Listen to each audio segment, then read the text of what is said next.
Hello friends, അപ്പോൾ നമ്മൾ പുതിയ വർഷമായിട്ട് എങ്ങനെ തുടങ്ങാമെന്ന് ആലോചിച്ചപ്പോഴാണ് ചായ കുടിക്കാൻ പോകാമെന്ന് വിചാരിക്കുന്നത്. അപ്പോൾ നമ്മൾ ഒരാളെയും കൂടി വിളിക്കാനുണ്ട്. അപ്പോൾ നമ്മൾ ആൻറ്റിനോട് ചോദിച്ചപ്പോൾ ഞാൻ വീഡിയോ എടുക്കണതുകൊണ്ടാണ് തോന്നുന്നത് വേഗം തന്നെ പൊക്കോ എന്നൊക്കെ പറഞ്ഞ് പിന്നെ വീഡിയോ എടുക്കാണ്ട് കുറേ കോപ്രായങ്ങളൊക്കെ കാണിച്ചു തന്നെ. അങ്ങനെ നമ്മൾ ആളെയും കൂട്ടി കടയിലേക്ക് പോവുകയാണ്. പിന്നെ നമ്മുടെ ചിന്നു ഭയങ്കര റിച്ച് ആയതുകൊണ്ട് നമ്മൾ 400 രൂപ കൊണ്ടാണ് ചായക്കടയിൽ പോകാൻ പോകുന്നത് കേട്ടോ ഗൈസ്. പിന്നെ ചായക്കട എത്തിക്കഴിഞ്ഞപ്പോൾ തർക്കം ഫുള്ള് ആര് പറയും എന്നല്ല. അവസാനം ഞങ്ങൾ മൂത്ത ചേച്ചിനോട് തന്നെ പറയാൻ പറഞ്ഞു. അങ്ങനെ നമ്മുടെ പഴംപൊരിയും എത്തി ഗൈസ്. ബട്ട് ചായ ആദ്യം വന്നില്ല. പഴംപൊരി കൊടുക്കാത്ത ചൂടായതുകൊണ്ട് ഞങ്ങളത് അവിടെ തന്നെ വെച്ച് കുറേ ഫോട്ടോ എടുക്കുകയായിരുന്നു. പിന്നെ ചായ വന്നപ്പോഴാണ് നമ്മുടെ അന്നമൊന്ന് ഓണായത്.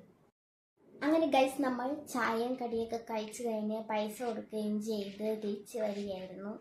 പിന്നെ ഞങ്ങൾ പോകുന്ന വഴി ലേസ് മേടിച്ച് തിന്നു. അപ്പോൾ ഗൈസ് നിങ്ങൾ ഇതുപോലെ തന്നെ ചായ അടിക്കാൻ പോയിട്ട് ഇറ്റ്സ് എ ബെസ്റ്റ് ഫീലിംഗ്. അപ്പോൾ ഗൈസ് ഓക്കെ ബൈ.